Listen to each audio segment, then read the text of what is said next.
going to jump right into the show now. We've got an interview with Casey Beebe from the Hitchcock Center coming up. And I guess the tie-in here is, if anything is going to take you out of yourself and kind of clear your head, it's certainly nature. So please join me in welcoming Casey Beebe.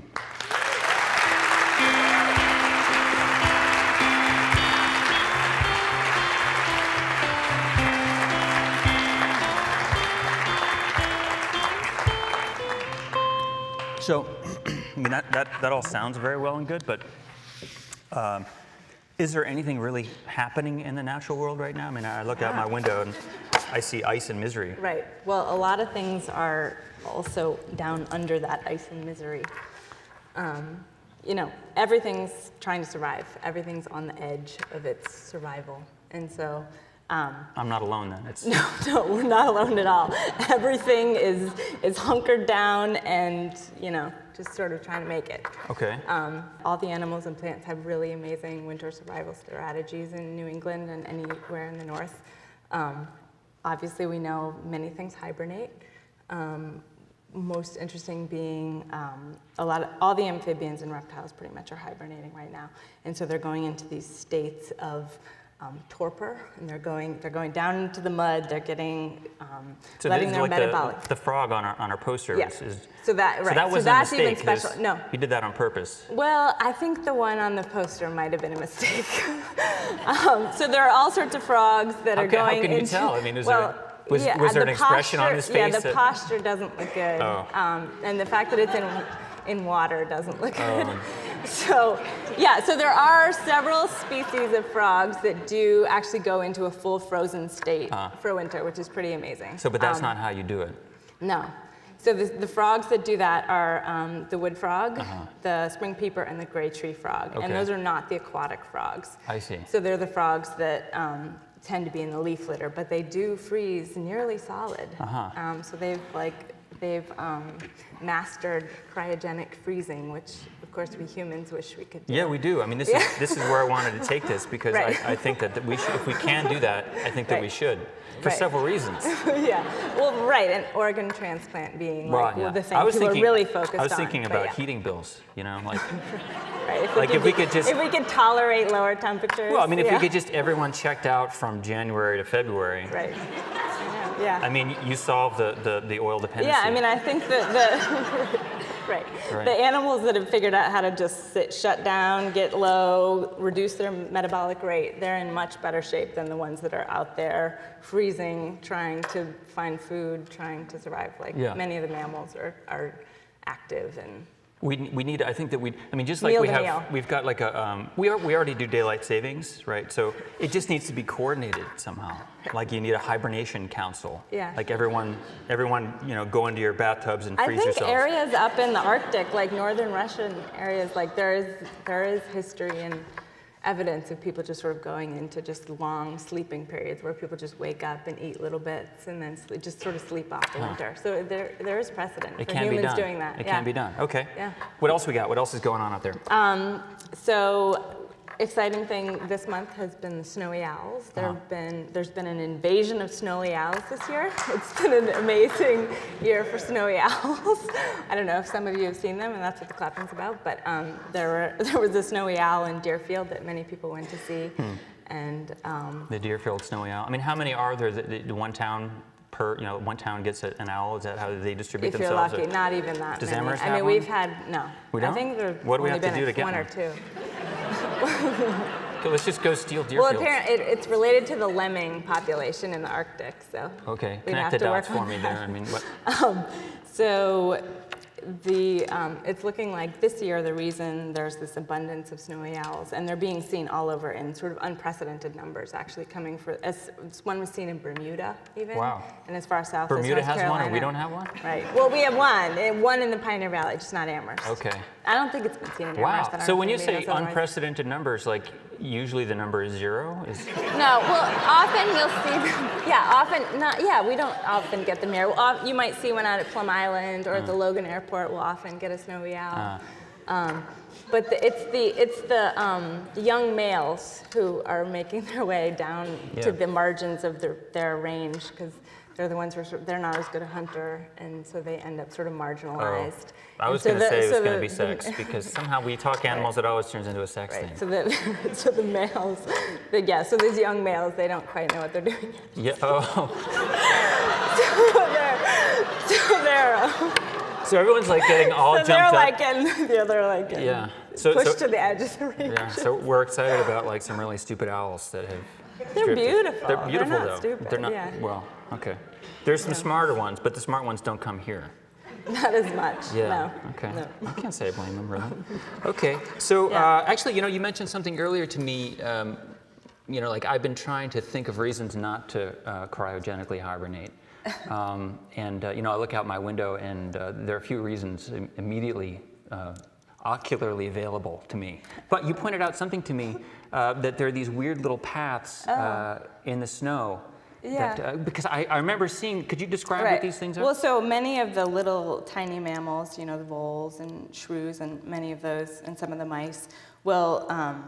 Obviously they want to reduce their exposure to actual wind and the extreme temperatures, so they'll make these amazing tunnels really close to the ground in the snow, which insulate them and protect them from predators. And so there'll be these amazing tunnels that they've created right on the layer, sort of the bottom layer of the snow and the ground. Right. And then when it starts to melt, there'll be these amazing patterns. Yeah. Right. I saw that, and for some reason it occurred to me to stop and think, what's that? I just thought, well, there's one more weird thing I'll never understand. Right. Yeah. There have been some amazing opportunities to see that this year. But you see these things, and first of all, you think that these guys don't make roads like we do, because they're really. You sort of wonder what they're thinking. Yeah. Well, actually, many of them are very efficient. Like rabbits will travel the same path over and over again all winter because they're trying to reduce their energy spending. So even though it'll appear. Like I didn't see a lot of straight lines out there. Right. Yeah. With the rodents, it's not so straight usually. But like with the rabbits, you'll see these really distinct. Yeah. And even with deer, if there's a lot of snowfall, they do tunnels too? No, not tunnels, but they'll have tracks.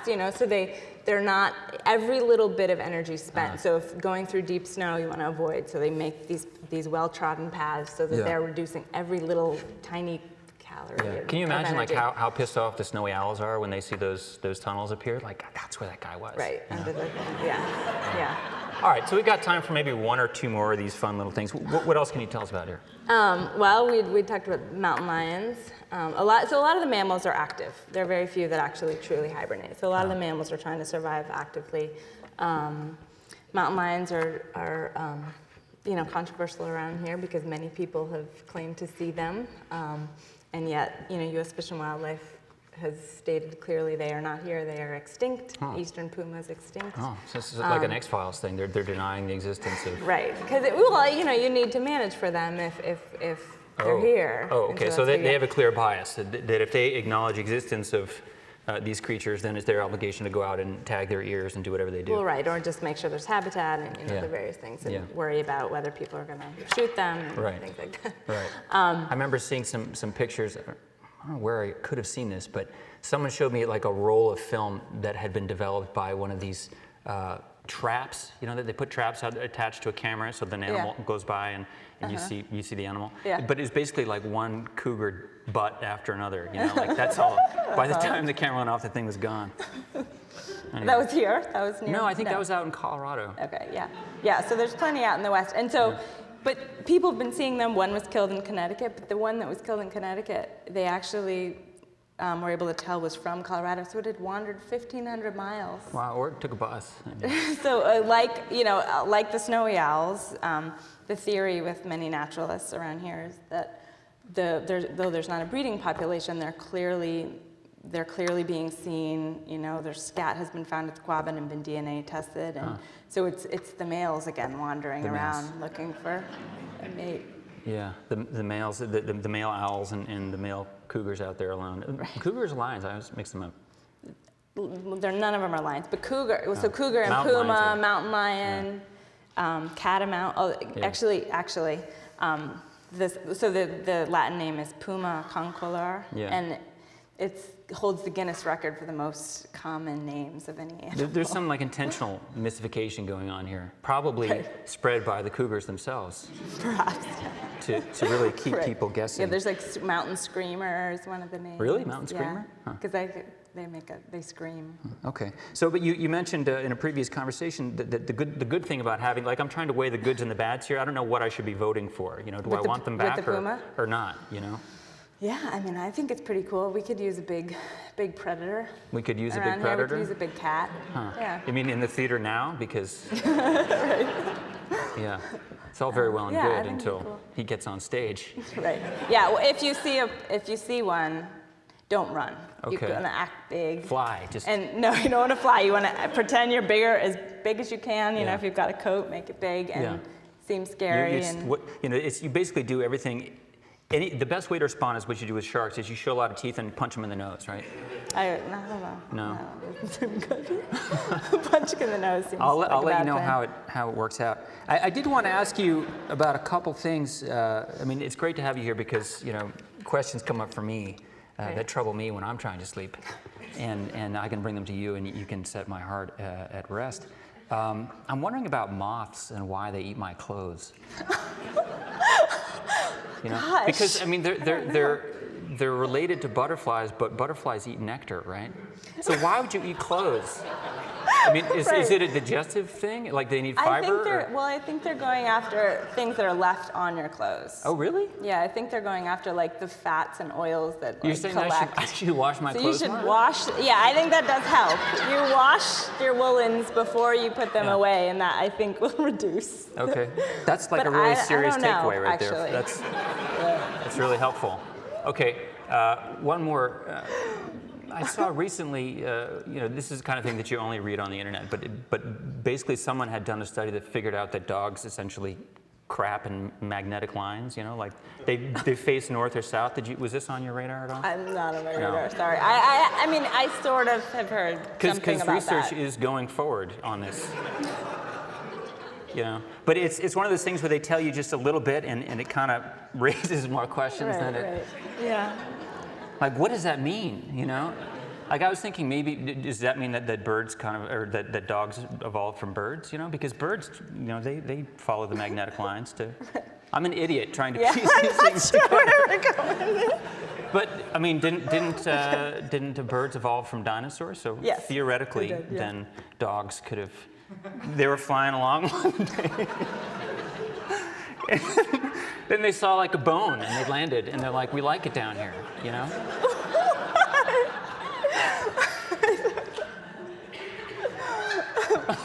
I mean, plausible? I've lost you. I'm sorry. Okay, so the bird's flying along. So the bird's flying along and sees a bone? Yeah. Yeah, that's right. Yeah, no, but I mean, we've all seen that look on a dog's face when they're really when they're getting the job done. And to me, it looks like they're thinking about Key West. So it all kind of fits together in a way. They could have evolved. Okay, forget it. Yeah. That's KCBB for you, everyone.